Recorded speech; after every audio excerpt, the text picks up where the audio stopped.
네, 정시에 시작하는 것으로 하겠습니다. 그 교육부에서 골프로 들렸다 오시는 총장님들이 몇 분 계시고 미리 연락이 왔습니다. 그래서 중간에들 도착하실 것 같습니다. 네. 오늘 진행을 맡은 프렌드 서밋 사무총장 한국대학신문의 이재규 상무입니다. 인사드리겠습니다.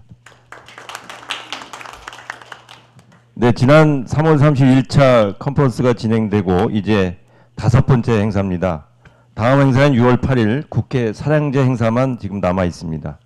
학내 많은 현안 업무 속에 귀중한 시간을 내어 참석해 주시고 계신 총장님께 다시 한번 감사드립니다. 다음 국회 사량제 행사에서 국회의장께 전달할 대국회 건의문 초안이 총장님들 자리에 준비가 되어 있습니다. 자세히 좀 보시고 의견을 주시면 반영을 해서 수정해서 그날 국회의장께 전달하는 것으로 준비를 할까 합니다. 자, 지금부터 프렌드 서밋 제5차 컨퍼런스를 시작하겠습니다. 먼저 국민의례가 있겠습니다. 자리에서 일어나셔서 정면의 태극기를 향해 주시기 바라겠습니다. 국회 대하여 경례.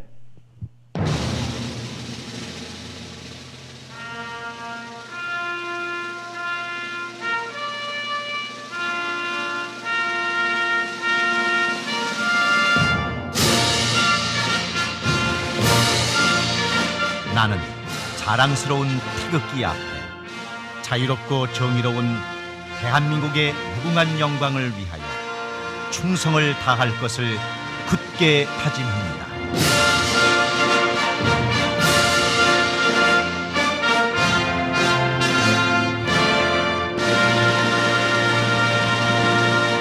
바로 자리에 착석해 주시기 바랍니다. 오늘 5차 컨퍼런스는 세션 9의 주제인 4차 사회문과 대학교육 공유경제 관련해서 장희롱 열린사회부대 총장님의 초청 발제와 홍준 HYMS 대표이사의 사례 발표로 진행이 되겠습니다. 이어서 저녁 만찬 후에 세션 10의 주제인 상생 전략을 통한 고등교육의 미래 경쟁력 제고에 대해서 안양호 한국장학재단 이사장님의 발제 후 홍욱헌 위덕대 총장님께서 지정 토론을 하는 순서로 진행되겠습니다. 자, 다음은 프렌즈 서밋 이사장이신 이인원 한국대학신문 회장님께서 화영사가 있겠습니다. 감사합니다. 아직 몇 분 오시지 않았습니다만은 오늘 아마 이낙연 총리 후보자의 청문회가 끝나고 곧 아마 총리가 임명이 되면 그때 아마 교육부 장관이 누가 될지 아마 윤곽이 드러납니다. 지금 짐작을 하고 있습니다만 아직 모르겠습니다. 저희들이 새 정부가 아직 거기까지 구체적으로 알아서 그런지 몰라서 그런지 고등교육 문제와 함께 4차 산업시대의 문제들을 논의하는 것 같지 않습니다. 그래서 저희들이 그런 분위기를 새 정부에게 고치는 그런 일이 이번 이 서밋을 통해서 이루어지길 저희들은 간절히 소망합니다. 다음번에 마침 국회의장이 초청하는 모임이 있기 때문에 거기서도 국회의원들하고 많이 의논이 되겠습니다만은 새 정부가 과연 고등교육 문제를 어느 방향으로 어떻게 갈 것인지 저희들이 많은 의견을 제출하게 되길 바랍니다. 여러분 거듭 환영하고 감사드립니다. 이재승 고문님이 격려서 한 말씀 부탁.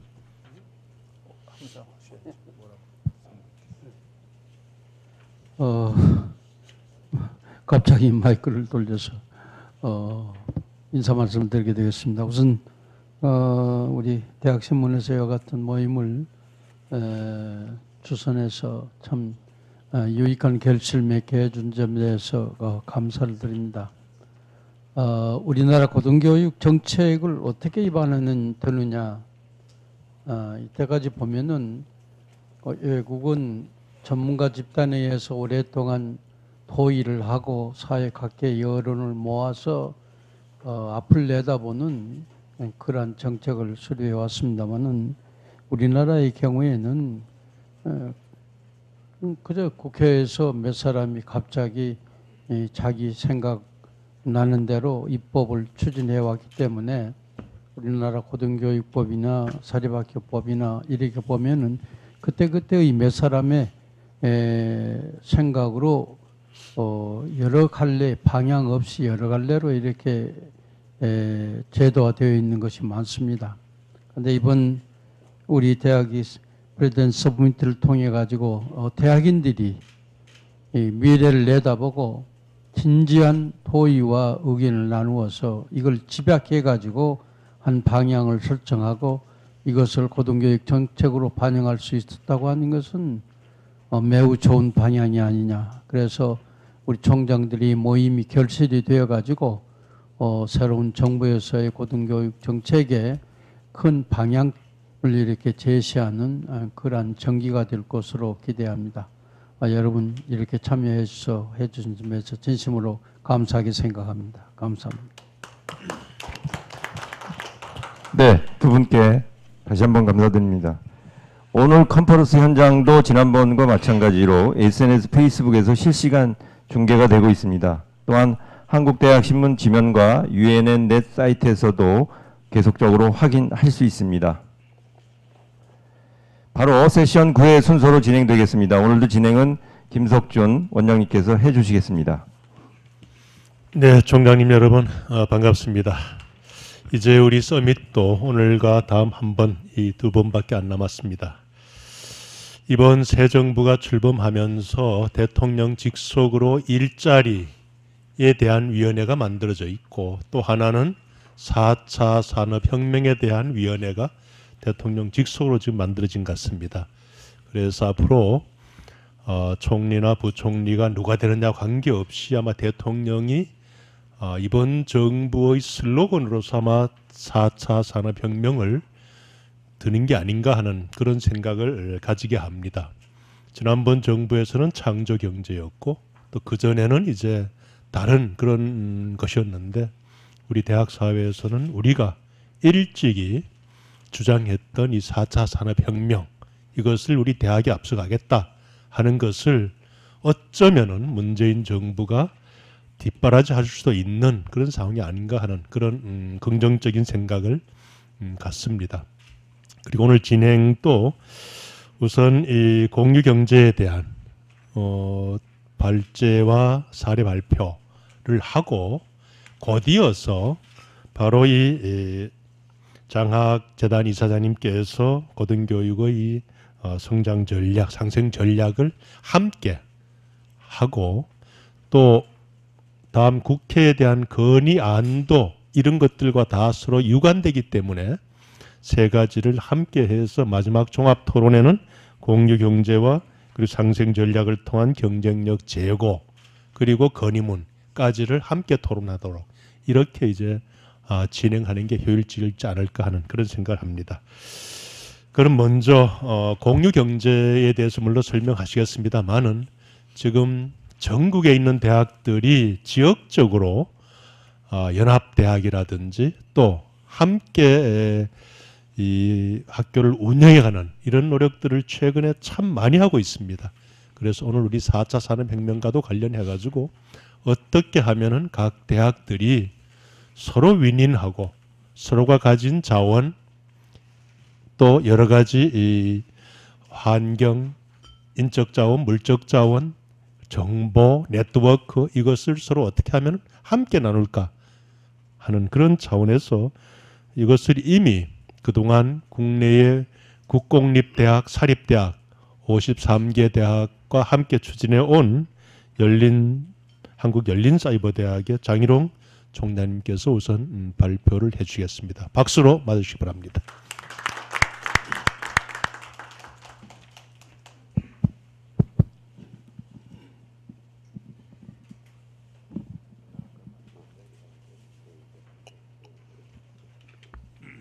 예, 안녕하십니까. 저 한국열린사이버대학교 장희롱입니다. 만나뵈서 반갑습니다. 예, 뭐 제가 이 그 공유경제에 관련해서 그 홍 대표님께서 한번 좀 발표를 좀 해달라고 해서 준비를 했는데 뭐 총장님들께서 또 관련돼 있는 부총장님 관련돼 있는 처장님들 잘 아실 걸로 전 생각을 합니다. 그래서 조금 정리를 좀 한번 해봤습니다. 전체적으로는 우리 그 고등교육에 대한 현재 그 처해진 환경이 어떤 것들이 있고 어떤 현재 그 패러다임의 변화 속에서 대학이 어떻게 해야 될 건가, 또 공유 경제 확산은 어떤 식으로 하고 또 저희 같은 케이스에는 어떻게 운영을 하고 있고 또 그런 부분에 대한 공유와 융합을 어떻게 할 것이냐에 대해서 간단하게 좀 설명을 드리도록 하겠습니다.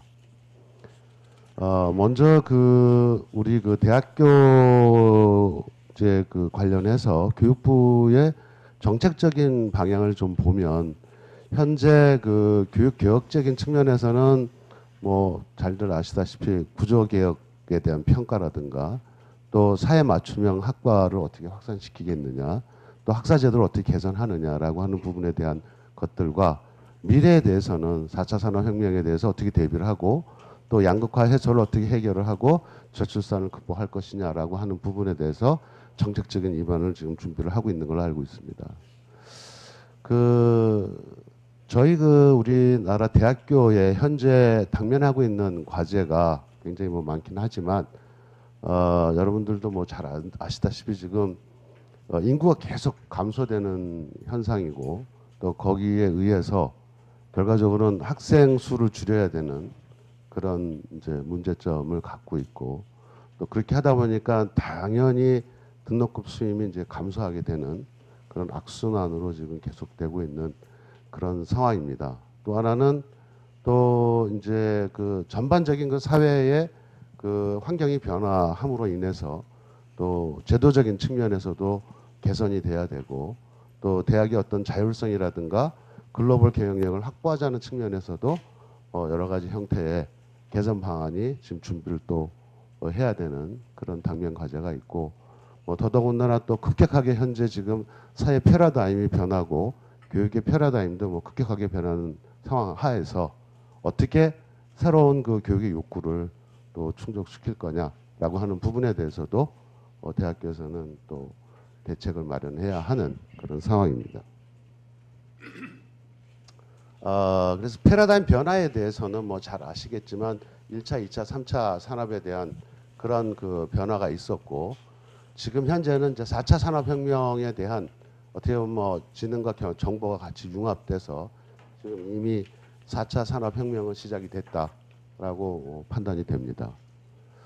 4차 산업혁명에 대한 뭐 개념적인 부분에 대해서 클라우스 슈밥이라고 하는 경제 포럼 회장님께서 간단하게 이제 정의를 내린 걸 보면 전체적인 그런 뭐 디지털 물리적 생물학적인 그런 전체적인 영역이 파괴되고 융합이 되는 그런 기술적인 혁명을 얘기하는 거다. 4차 산업의 혁명이라고 하는 거는 또 지금 뭐 좀 더 사회적인 그런 측면에 대해서 좀 더 구체적으로 좀 살펴보면 온라인과 오프라인이 융합이 되고 또 결과적으로 시간, 공간, 인간의 확장으로 인해서 새로운 가치를 창출하는 그런 형태의 변화에 직면해 있다. 뭐 잘 아시다시피 AI를 기반으로 할 때 아날로그의 기술들이 있고 또 잠시 후에는 3D 프린터에 대해서 자세한 또 설명이 있을 걸로 저는 보이는데 그런 아날로그 기술과 또 디지털 기술이 융합이 돼서 결과적으로는 시간과 공간과 인간의 어떤 영역이 확장이 되고 또 융합이 일어나는 그런 새로운 가치 창출을 해야 하는 그런 4차 산업의 형태로 저희들이 사회 패러다임이 변화리라고 봅니다. 이 교육적인 측면에서 놓고 보면 약간 좀 복잡하긴 한데요. 좀 자세하게 들여다보면 그게 복잡한 건 아닙니다. 우선 뭐 세 가지적인 측면에서 보시면 이거는 면대면 교육이고 이쪽은 열린 교육입니다. 오픈 에듀케이션.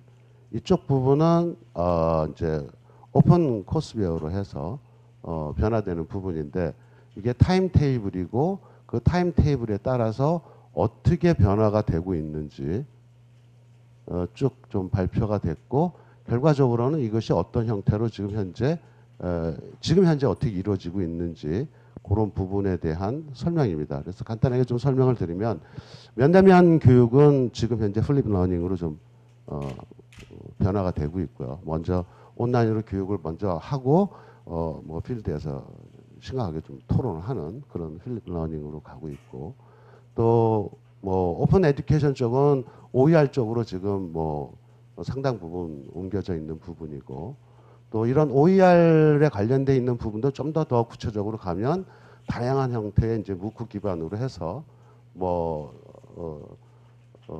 교재라든가 또 관련돼 있는 여러 가지 형태의 이제 교육기관들이 나와서 결과적으로는 그 직업 훈련적인 측면에서 상당히 많이 또 활용을 하고 있고, 직무 교육에도 굉장히 활용을 하고 있고, 또 새로운 비즈니스도 많이 이제 창출이 되는, 그리고 또 이 이제 그 원격 교육 부분 쪽에는 조금 변형된 부분이지만 묵국 기반으로 해서 현재 또 다양한 형태로 지금 발전을 하고 있는 그런 상황입니다. 이제 그런 교육 패러다임에 변화하는 부분 중에도 또 저희들이 많이 또 활용을 하고 있는 부분 중에, 우리나라는 지금 현재 이런 운영 사례가 없지만 조지아 공대에 가서 보면 IBM에서 나오는 그 왓슨을 갖고 학생들에 대한 서비스를 제공하는 데 있어서 전혀 불편함을 느끼지 못하고, 그리고 그 모든 그런 뭐 경우의 수를 다 집어넣어서 활용을 할 수 있는 그런 형태의 뭐 AI 기반의 그런 그 여러 가지 그런 기능을 갖고 활용한 사례가 있습니다.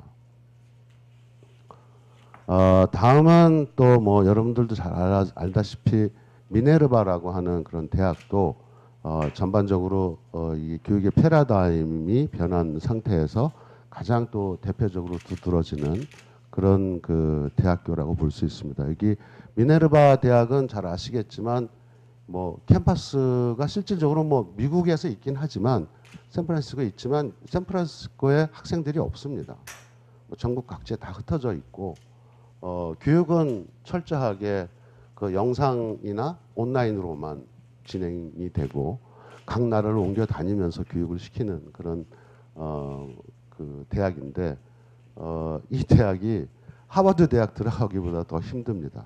저기 대학 나오면 뭐 전 세계 최고의 이 기업에서 스카웃을 해갈 정도로 굉장히 파격적인 그런 이제 교육의 그런 틀을 가지고 있는데, 지식에 대한 공유라든가 또 어떻게 보면 교육의 어떤 효율성이라고 하는 측면에서 보면은 앞으로 그 지향하는 바가 굉장히 큰 상당히 모델 케이스로 보입니다. 그다음에 공유 경제에 대한 확산에 대해서 조금 말씀을 드리면, 뭐 잘 아시는 로렌스 레식 이 분께서는 이제는 뭐 같이 공유를 하는 그런 협업 소비하는 거를 기본으로 하는 경제 방식으로 가야 된다. 뭐 여러 분야에서 많은 얘기를 하고 있지만 실질적으로 모든 개인이나 또 어떤 부분에서 가지고 있는 뭐 기관이나 뭐 아니면 뭐 기업이나 뭐 아니면 교육기관이나 가지고 있는 자산을 뭐 그게 물리적이든 비물리적이든 서로 공유해서 같이 창출을 더 해낼 수 있는 그런 그 개념적인 걸 가지고 있습니다. 좀 더 뭐 자세히 좀 들여다보면 실제로 가지고 있는 자와 또 그거를 해야 하는 사람들이 어떤 플랫폼을 활용을 해서 다양한 형태의 그 거래를 하면서 공유를 할 수 있는 그런 형태의 공유 경제 모델이 이렇게 보이고 있습니다. 저희들이 뭐 이렇게 피부로 느끼는 부분이 그렇게 많지는 않지만 사실 조금 더 들여다보면 상당히 많은 뭐 분야에서 또 우리나라에서 역시 마찬가지로 공유는 이미 시작이 돼 있고 상당 부분 진척이 돼 있다는 걸 느낄 수가 있습니다. 조금 그래서 좀 들여다보면요.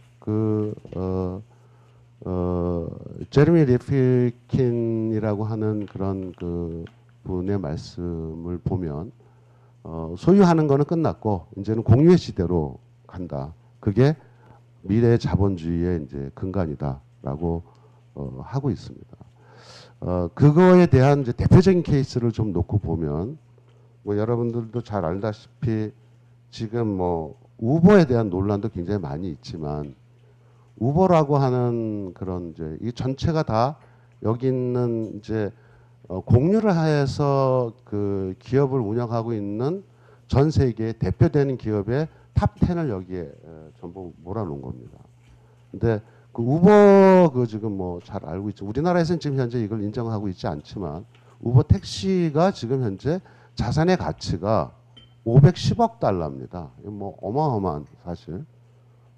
저 510억 달러의 자산 가치를 가지고 있는 기업이 우리 나라의 삼성전자 정도밖에는 저걸 능가하는 데는 삼성전자 정도밖에는 있지 않을까 그렇게 생각하는데 어쨌든 뭐 굉장합니다. 그다음에 뭐 에어비앤비라든가 위워크이라든가 또 뭐 위챗이라든가 뭐 다양한 형태의 그런 뭐 이 공유하는 기업들이 있는데 뭐 그 가치들이 뭐 거의 뭐 100억 달러 이상입니다. 뭐 이런 부분들이 굉장히 많이 있고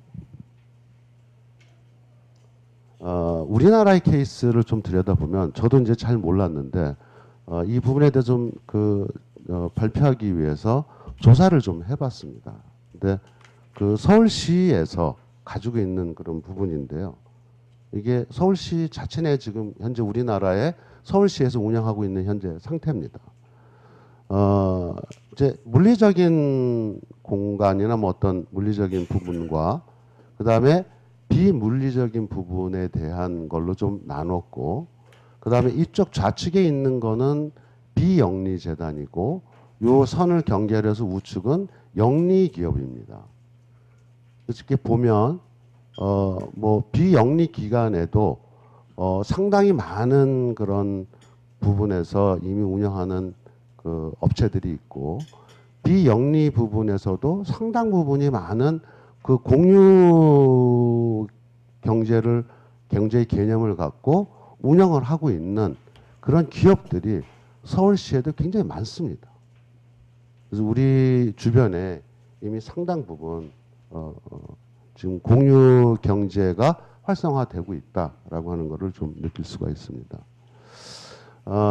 이제 그거를 이제 학교 쪽으로 놓고 보면 아까 조금 전에는 맨 처음에는 전 세계적으로 어떻게 그 공유 경제가 확산이 되고 있고 그다음 우리나라 케이스에는 또 어떤 게 있었고 이번에는 좀 교육적으로 좀 들어와서 이렇게 보면 우리나라에도 사실 공유의 사례는 굉장히 많이 있고 지금 점점 그런 부분에 대해서 대학들이 활용을 하고 있다라고 저는 느껴지고 있습니다. 뭐 잘 아시다시피 그 2003년도에 권역별 대학 이러닝 센터가 시작이 됐고 그리고 제주대학이 1호로 해서 제가 알기로는 몇 군 뭐 한 대여섯 군데가 있는 걸로 지금 알고 있고요. 그다음에 그 KOCW를 해서 오픈 코스웨어 쪽으로 해서 그 캐리스에서 2007년부터 지금 운영을 하고 있고요. 그다음에 뭐 잘 아시다시피 또 2015년부터는 캐리 이게 국가 그 평생교육진흥원에서 K무크를 운영하고 있는 걸로 지금 하고 있습니다. 그래서 상당히 좀 활발하게 공유의 경제를 갖고 운영하는 사례가 있습니다. 다음에 또 뭐 잘 뭐 뒤에 보니까 대학 신문에서도 그 기사를 많이 냈던데요. 그 연합대학 체제로 지금 운영하고 있는 그 뭐 그룹별로 해서 그 이 움직이고 있는 그런 부분이 있습니다. 그래서 A 대학 같은 경우는 현재 연구 중심으로 해서 이렇게 그룹핑이 됐고 B 학교는 교육 중심 대학, C 대학은 또 특수에 관련돼 있는 부분, 또 D 학은 뭐 교원 양성 관련돼 있는 부분 이런 쪽으로 해서 이렇게 그룹핑이 돼서 같이 이제 연합 대학 체제로 운영하는 그런 형태로 지금 현재 운영을 하고 있습니다. 저희 같은 경우는 저희 그 한국열린사이버대학은 모태가 그 10개 그 오프라인 대학이 합쳐져서 이루어졌었고 그리고 그것이 모태가 된 그 대학입니다. 그래서 저희 지금 현재는 52개 그 대학이 400여 개의 그 공동 이 학과를 개설을 해서 연 12만 명, 그러니까 한 학기에 6만 명 이상이 연간 12만 명으로 해서 지금 운영을 하고 있습니다. 여기는 교양 과목을 다른 그 대학교에서 같이 공동으로 이렇게 운영을 하고 학점을 교류를 하는 아주 굉장히 활발하게 운영을 하고 있는 그런 케이스입니다. 그다음에 저희 같은 경우는 또 무쿠도 활용을 많이 하고 있고 또 테드도 활용을 하고 또 SNS 페이스북 쪽도 연동하는 그런 콘텐츠를 활용을 해서 다양한 형태로 제공을 하고 있고 또 이거는 뭐 지금 뭐 그냥 000 대학이라고 돼 있지만 동국대학교 같은 경우는 지금 현재 한 5천 명 정도 수강을 해서 강사료만 한 3억 정도 절감을 하고 있고 또 기존 강의실이라든가 이런 부분에 대해서 절감 효과가 굉장히 큰 뭐 그런 경우에 대한 케이스입니다. 그리고 이제 뭐 공유에 관련돼 있는 부분들은 제가 이제 제시를 해서 조금 말씀을 드렸는데 이런 부분에 대해서 앞으로 좀 이제 활발하게 논의를 하기 위한 어떻게 보면 그 토픽을 좀 던지는 그런 형태로 제가 말씀을 좀 드리고자 합니다. 우리 그 플랫폼 뭐 공유라고 하는 부분에 대해서 어떠한 형태가 됐든 이제 플랫폼 안에 뭐 물리적인 부분 또 비물리적인 부분을 상호간에 어떤 플랫폼 안에서 같이 공유를 하면서 새로운 경제적 교육적 가치 창출을 충분히 할 수 있다고 생각을 합니다. 실질적으로 또 각 대학이 가지고 있는 고유의 어떤 그 특성이나 또 뛰어난 부분은 그대로 또 계속 그 발전을 시키시고 또 일반적으로 공유할 수 있는 부분들은 같이 공유를 해서 더 가치가 생성이 될 수 있고 더 나은 형태로 발전시킬 수 있는 부분이 충분히 있다고 저는 생각을 합니다. 그래서 한번 총장님들과 여러분들이 같이 한번 논의를 해봤으면 좋겠습니다. 네, 이상으로 마치겠습니다. 감사합니다. 네, 감사합니다.